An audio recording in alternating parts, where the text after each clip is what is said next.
Welcome back to part 2 of the wizard tier list, where we will be checking out the big boys, the B's, the A's, and of course the S tier.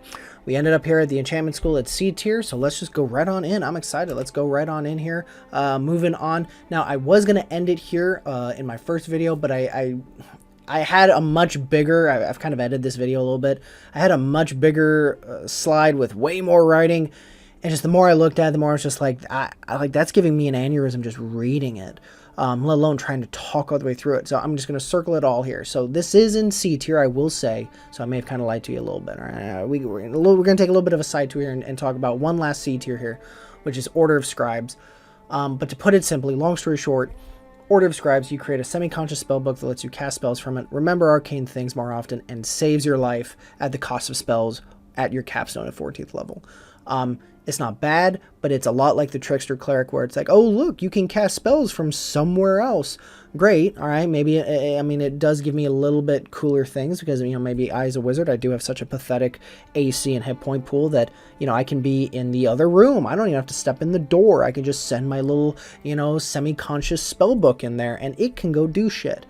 But it's just, it just, to me, so much of it is situational. So much of it is costly, especially at the end, you know, saving your life at the cost of your spells. There's just so much of this that I'm just like, yeah, no. Because I think it's something like, you know, you have to roll like 3d6s, and then you have to remove spells equal to the level, and you can't use them for like days. It is C tier. So, with that little out of the way, let's get into the actual good stuff, right? All right, so B tier. We are looking at the Divination Wizard. So, Divination Savant at 2nd level. Divination spells cost half the time and half the money in order to put in your spellbook. Alright, Portent? Yeah, sure. Starting at 2nd level, when you choose this school, glimpses of the future begin to press on your awareness. When you finish a long rest, you get to roll 2 d20s and you write them down. At any time throughout the day, you can replace any attack roll, saving throw, or ability check made by you or someone else that you see with one of those rolls. You must choose to do so before the roll, and you can replace a roll. And you can replace a roll in this way only once per turn. Each foretelling roll can be used only once. When you finish a long rest, you lose any of them. All right, this is cool, but it sucks. The reason why I say it's cool, but it sucks, is because it says you must choose to do so before the roll.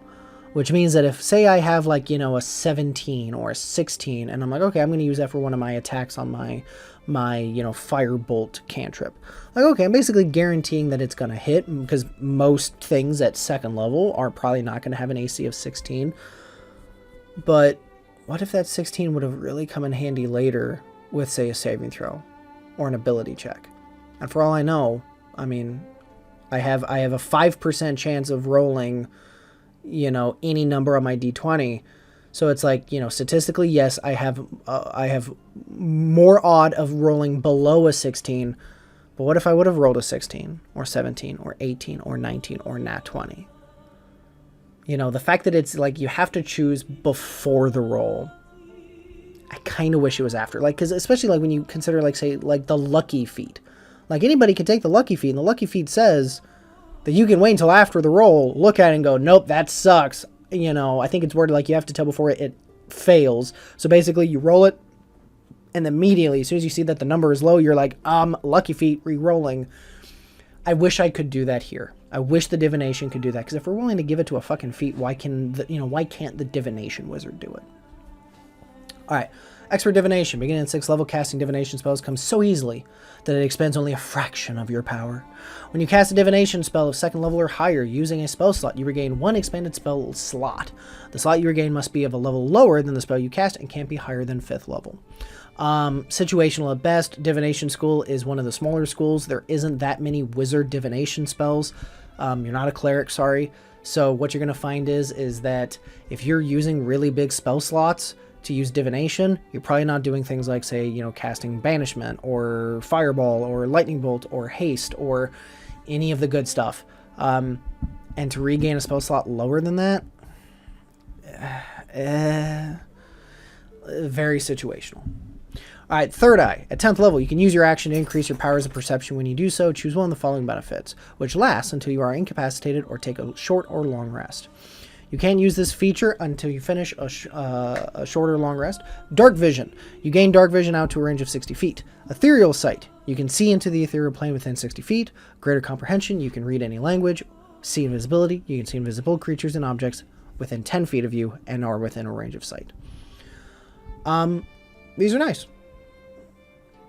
Basically just, hey, you know, whenever when I want, I can use my action in order to get this, for the day foreseeably until I take a short or long rest. Now, once I do so, I cannot use that particular feature until I take another short or long rest. So if I give myself Dark Vision in the morning and then we take a short rest in the afternoon, it shuts off and I cannot regain that Dark Vision until I have taken another short or long rest.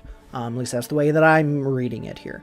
So this is okay. I will say Dark Vision. Most races generally have Dark Vision, so I don't know why this is one you take. Ethereal Sight, maybe, could be useful. Greater Comprehension, in all honesty, that's probably the one you'll use most often, just because it is nice to be able to tell the DM that, yeah, bitch, that puzzle you wrote in a different language that you thought would stump us, nah, I can read exactly what it says. Like, because it says any language. It doesn't say any comprehensive language. It doesn't say any humanoid language. It says any language. So if there is writing, you can read it. I think that would be beneficial, but it's very small. It's only at your 10th, and it's at your 10th level. I don't know. I feel like, your higher tier abilities should be good, and 10th level, for you to just basically get comprehend languages, which as a wizard you probably have as a, what is that, like a first or second level fucking spell? Definitely not the best, right? All right, Greater Portent. All right. Basically, every day you get to roll 3 d20s instead of 2. To me, your 10th level ability is mediocre at best. However, I like the theme of this class. And the reason why this is in my B tier and not, say, my C tier is because I like when classes give you the ability to just fuck with dice. I like when classes are like, to be able to roll 2 d20s and have like a 2 and a 4. Alright, that means that at some point when an enemy is about to hit you, nope, I'm giving you a 2, bitch. I'm guaranteeing that you're missing me. Or hey, I really need this saving throw. I really need you to fail that saving throw. Alright, I'm about to banish you. Here's that 4. That's your fucking saving throw roll. If they're low, they benefit you. If they're high, they benefit you. I like this. I do kind of wish 14th level was a little bit better. I would almost argue I wish that it was like 4 d20s instead of 3, just because I don't think that 1 extra d20 is that big of a power creep. I think doubling it would be like, holy shit, this is a good ability. But I don't know. I like that this is, because it's not like I'm giving a monster disadvantage. It's I'm telling you what your d20 roll is. I am telling you your saving throw is a 2. Not disadvantage, where you could possibly roll 2 16s or an 18 and a 20. Nah, I'm telling you that rolls a 2.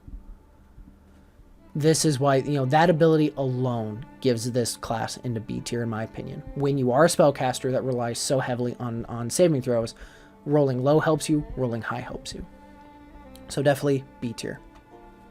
Also in B tier, we have Abjuration. All right, 2nd level, half the gold and time in order to put Abjuration spells into our spellbook. Also, we have Arcane Ward. You can weave magic around yourself for protection. When you cast an Abjuration spell at 1st level or higher, you can simultaneously use a strand of the spell's magic to create a magical ward on yourself that lasts until you finish a long rest. The ward has hit points equal to twice your wizard level plus your intelligence modifier, which means this could be actually pretty decent. If you rolled stats, had really good starting, you picked Tasha's custom lineage so that you could put points wherever you wanted, you could very well find yourself with an 18 or even 20 in your intelligence modifier right out of the gate.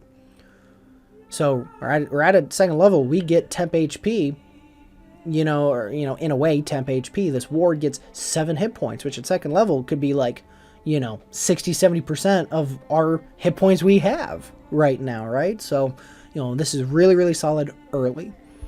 Whenever you take damage, the ward takes the damage instead. If this damage reduces the ward to 0 hit points, you take any of the remaining damage. While the ward is 0 hit points, it does not absorb the damage, but the magic does remain. Whenever you cast an abjuration spell of first level or higher, the ward regains a number of hit points equal to twice the level of the spell. Once you create the ward, you can't create it again until you finish a long rest. The problem with this is abjuration is not that very common of a spell type. There are some spells that use abjuration, but I feel like if you're a blaster wizard of any kind, if you're kind of in the middle of combat, which is where most of these are going to be happening, and you need to, kind of kill the thing. So you're using, your cantrips, your firebolts, your first level spells like, chromatic orb. Abjuration just is not something that's going to be common. So basically once this is gone, it's going to be, you're going to find that once the ward is empty, you don't refill it too often. You might refill it every once in a while, but most of the time, once it's gone, it's going to be at 0. Alright, 6th level. When a creature you can see within 30 feet of you takes damage, you can use your reaction to cause your Arcane Ward to absorb that damage instead. If this damage reduces the ward to 0 hit points, that warded creature takes any remaining damage. So, it's a nice little way at this point. You're 6th level, your intelligence is probably a 5, so, 11 points of damage negated, on a creature at 6th level. That's pretty good. And that's a nice little chunk that you can just be like, yep, you're not taking that. So, not bad. Alright, improved abjuration. At 10th level, when you cast abjuration spell that requires you to make an ability check as part of the casting of that spell, such as counterspell and dispel magic, you can add your proficiency bonus to that ability check. This can be very, very good. This can be very, very beneficial. This drastically increases, because it's basically a +4, +5, once you get into tier 3, to a counterspell or dispel magic. So, this is very, very beneficial. I like it. Alright, spell resistance. At 14th level, you have advantage on all saving throws against spells. Furthermore, you have resistance against any damage of spells. You become a wizard's worst nightmare. Alright, if you are playing a campaign where a lich is waiting for you at the end, this is fantastic. Alright, you'll be able to counterspell them way more often, and if they do hit you, you have resistance to the damage and may even be able to avoid the damage altogether. So, great school. Love it, love the theme. The fact that I wish the ward was better. I wish that you got some of the points back a little bit more often, because again, it's your 2nd level. It's what you're going to be spending, it's what's going to be with you for most of your campaign compared to the rest of these abilities, but it's not bad. I wish it was better, but it's not bad. Hence, B tier. Alright, let's go into our A schools then. Alright, our A tiers, we have Transmutation. Alright, again, Transmutation Savant, 2nd level, golden, and the time it takes is halved in order to get Transmutation stuff into your spellbook. Alright, Minor Alchemy. Alright, when you choose this school, you can temporarily alter the physical properties of one non-magical object, changing it from one substance to another. You perform a special alchemical procedure on one object composed entirely of wood, stone, but not gemstone, iron, copper, or silver, and transforming it into another material. For each 10 minutes you spend performing that procedure, you can transform up to 1 cubic foot of material. After 1 hour or until you lose concentration, as if you're concentrating on the spell, the material reverts to its original substance. This could be very, very nice. This could be something that's like, okay, I'm going to take, this chunk of stone that we got, these pieces of gravel, off the ground, and now I'm going to alchemically change it into silver. And then I'm going, and I'm going to sell this chunk of silver to this merchant next to me, this merchant in town, and being able to change, in order for, to transform a cubic foot of material, like that's a big chunk of fucking silver, like that's a huge chunk of material, to have this, like you could very well find yourself, like this is the make money quickly kind of situation, which I like this idea. I like this idea of it gives me just very kind of, Full Metal Alchemist, Brotherhood kind of vibe, changing something that's there into something different. I like it. I will say that, again, that's pretty situational, and not to mention you're probably going to, make a name for yourself very quickly as the dude who sells rocks and convinces you it's silver, so you may find a bounty on your head pretty quick, but I like the ability all the same. Alright, Transmuter Stone. At 6th level, you can spend 8 hours creating a Transmuter Stone. Alright, congratulations, you're Harry Potter and you made your goddamn Philosopher's Stone. You can benefit from the stone yourself or give it to another creature. A creature gains the benefit of your choice as long as it has the stone in its possession. When you create the stone, you choose the benefit immediately. 1, dark vision out to 60 feet, so if you're a human, I guess this helps. 2, an increase with a speed of 10 feet while the creature is unencumbered. So maybe give this to your fighter, barbarian, make it so that they get there a little faster. Proficiency in Constitution saving throws. this is probably what the wizard is going to do, and they are probably going to put, keep it for themselves so that they are now better at making those, concentration checks. Resistance to acid, cold, fire, lightning, or thunder damage.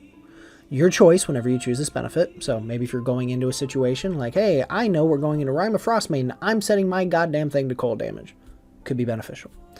Each time you cast a transmutation spell of first level or higher, you can then change the effect of the stone if that stone is on your person, which is why I feel like most wizards are probably going to keep it to themselves.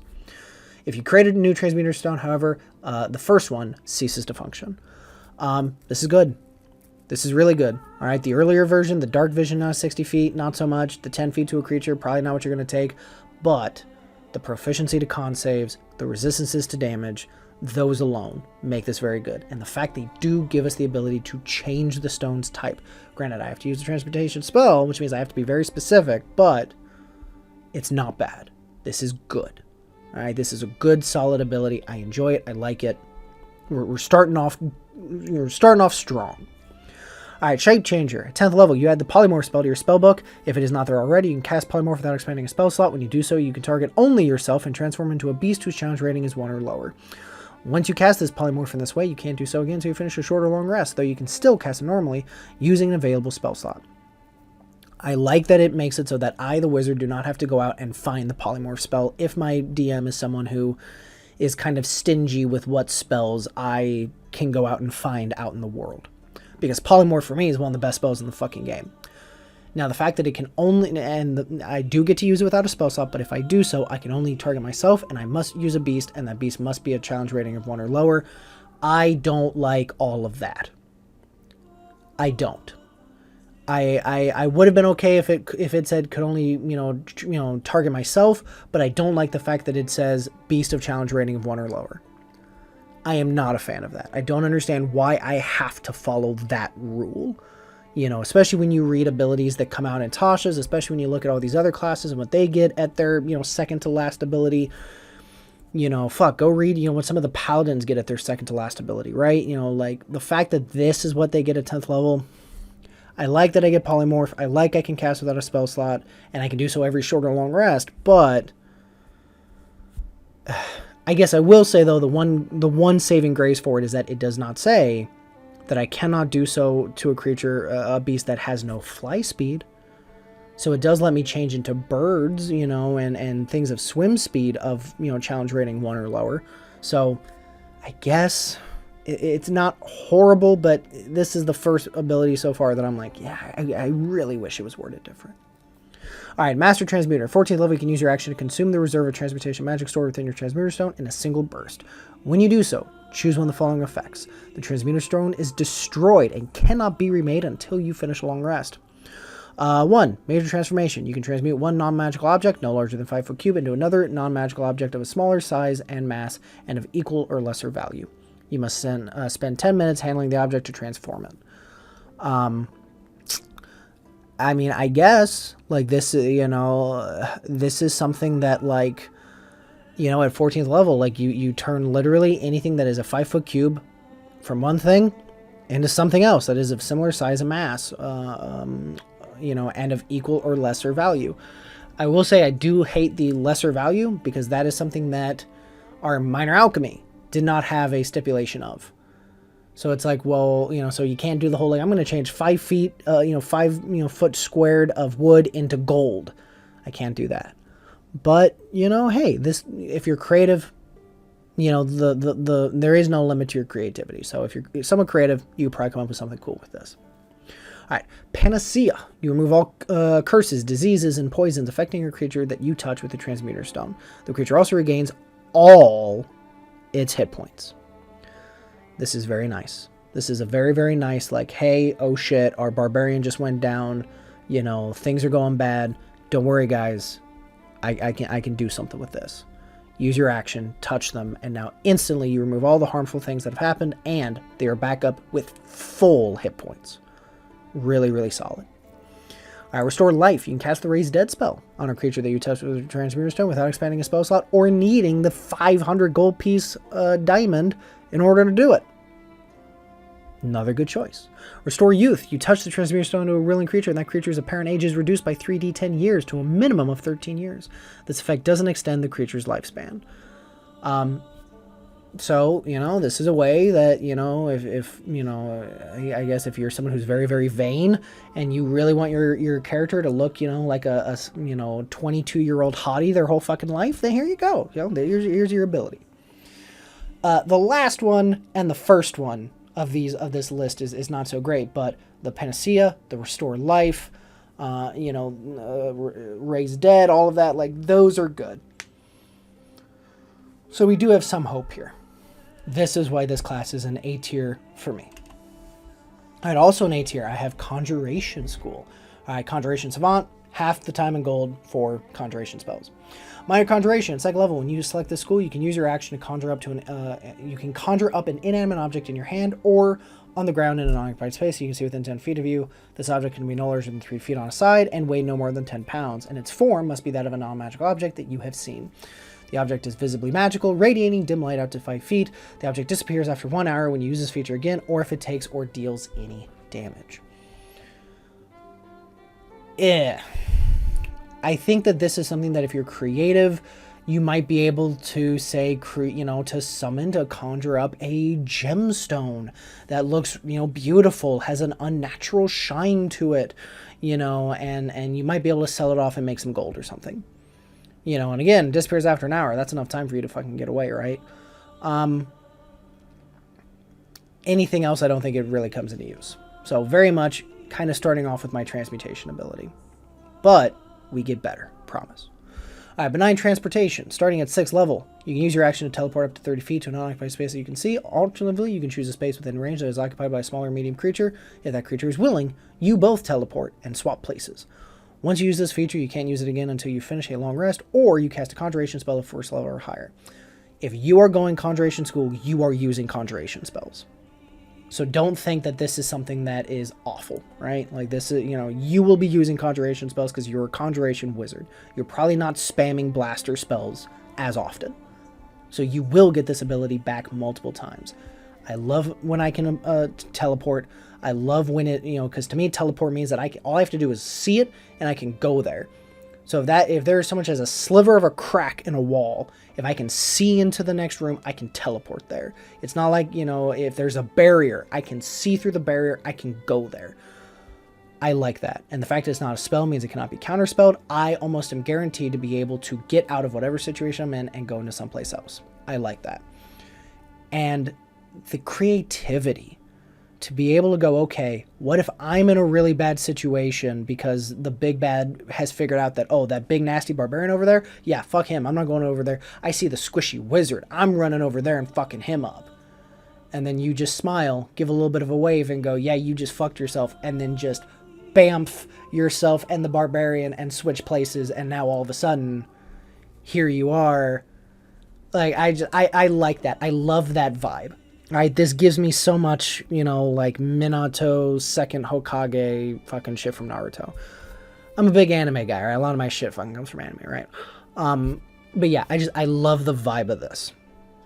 This is a cool character.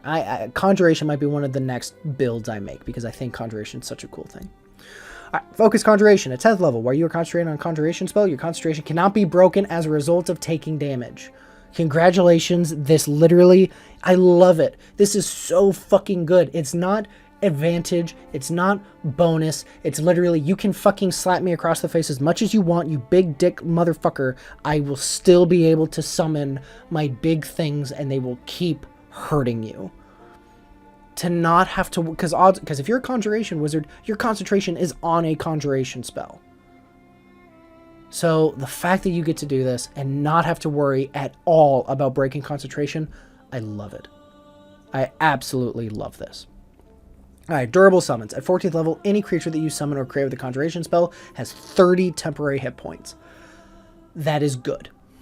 30 is not a small number, especially considering that a lot of creatures that are summoned have general health pools of like 20 to 60 once you get really fucking high up there, right? So 30 could be like half, 50% more HP.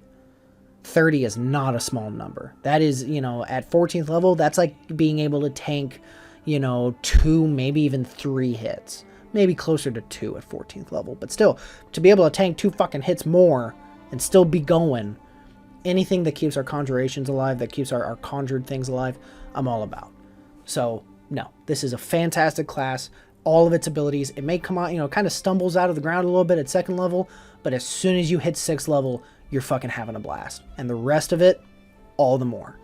I love this class. Absolutely fantastic A tier. This shouldn't be a surprise to anybody. All right, after all, most wizards, once they get into combat, they usually end up taking over the role of a blaster, right? So Evocation Wizard is absolutely in my A tier. So 2nd level, the amount of time it cost and money to spend to make an evocation spell into my spellbook is halved. Sculpt spells at 2nd level. You can create pockets of relative safety within the effects of my spells. When you cast an evocation spell that affects other creatures that you can see, you can choose a number of them equal to 1 plus the spell's level. The chosen creatures automatically succeed on their saving throws. And they take no damage if they would normally take half on the successful save. Here we go. All right, I can now throw Fireball in the big, you know, in the crowded room with all my friends, and it won't hurt anybody besides the big bad. That's it. That is the whole reason people go this class. I throw big explosion, big boom only hurt bad. All right, that's it. Potent cantrip. At 6th level, your damaging cantrips affect even creatures that avoid the brunt of the damage. I was thinking fire still.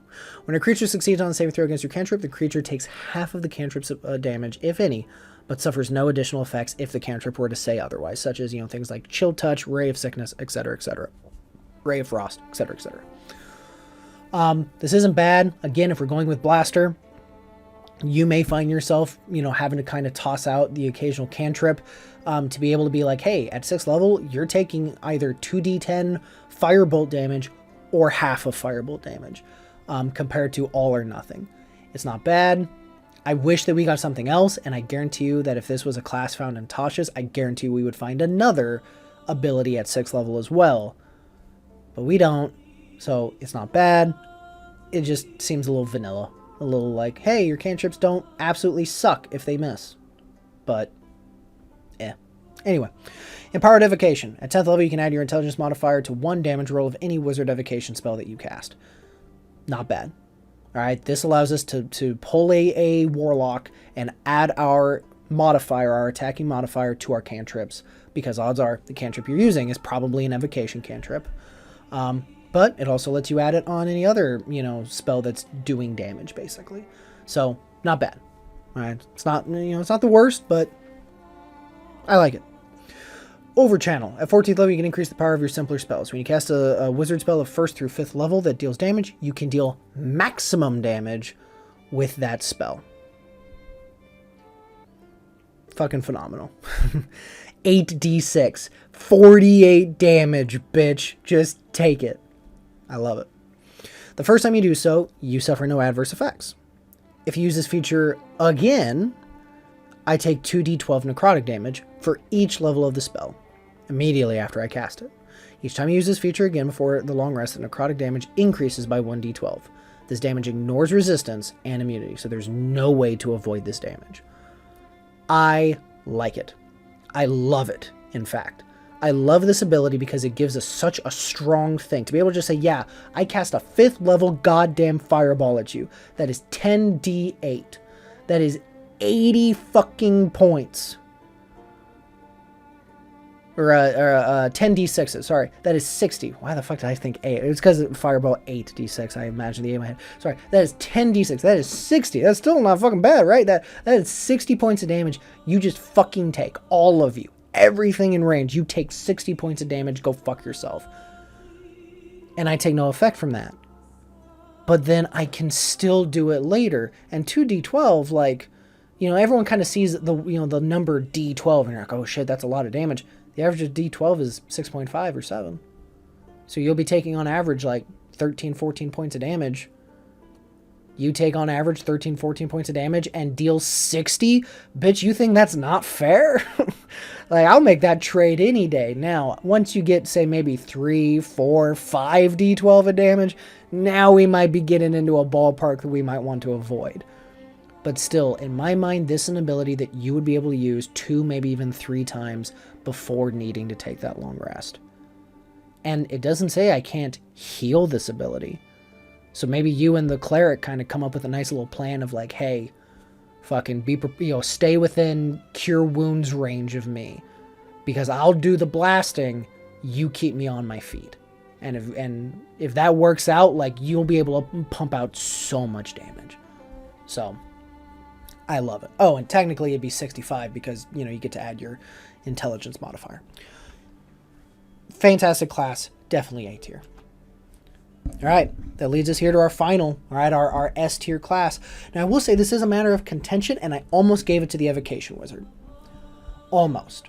Because I find that generally, whenever people think of good spellcaster, good wizard, they generally think how to pump out most damage possible. And the Evocation Wizard, I will say, will do more damage than this class ever could. But I am also a fan of utility. I am also a fan of being able to take a class and say, hey, you still get to do these really cool things. Like, you can still be a blaster with it. You can still cast fucking Fireball. But now we're also giving you options to do these other things. I like when I can feel like there are other options for me, which is why I'm putting Blade Singer at my S tier. Don't get me wrong, Evocation is right fucking behind it. All right, and if you're looking for a pure spell, a pure spell slinger, a pure damage build, go Evocation. Evocation would be your S tier. But in terms of flavor, in terms of utility, in terms of being able to do cool things outside of just the wizard norm, I think the Blade Singer takes the cake. All right, Training in War Song. When you adopt this tradition at 2nd level, you gain proficiency with light armor, and you gain proficiency with one type of one-handed weapon of your choice. One-handed melee weapon. All right, it doesn't say nothing here about about what kind of weapon it uses. All right, so you are free to pick whatever one you want. However, you will want to pick one that, I believe, in order for your Blade Song ability, it has to be something specific. So you'll want to make sure, and we'll get there in a second. But just be aware that there might be a choice that you might want to pick out. But still, you can choose. You also gain proficiency in the performance skill if you don't already have it. Kind of iffy, right? But not bad. All right, I get my light armor, which means, hey, I now might be able to actually take hits without having to expand a spell slot to cast mage armor on myself. I like that. All right, Blade Song. Here it is. This is the whole reason we take this class, right? You invoke the elven magic called Blade Song. Provided that you aren't wearing medium or heavy armor or using a shield, it graces you with supernatural speed, agility, and focus. You can use your bonus action, and it lasts for a minute. It ends early if you're incapacitated, if you don medium or heavy armor or a shield, or if you use 2 hands to make an attack with a weapon, which we never will be. You can also dismiss the Blade Song at any time. While your Blade Song is active, you gain the following benefits. 1, you gain a bonus to your AC equal to your intelligence modifier. If we have a dexterity, let's say of 14, okay, so we have a +2, and we have, say, a 4 or 5, because again, maybe we're able to roll our stats, maybe we're able to get, a nice good +4 right out of the gate, then if we have light armor, if we have found light armor, I may have an AC of fucking 17 or 18 right out of the gate, depending on how good my dexterity and my intelligence modifiers are. That is phenomenal for a wizard who normally has to use a bonus action for mage armor and usually only gets like a 16 at most. Fantastic. All right, your walking speed increases by 10 feet. You have advantage on acrobatics checks. You gain proficiency in Constitution saving throws to maintain concentration, and the bonus equals your intelligence modifier.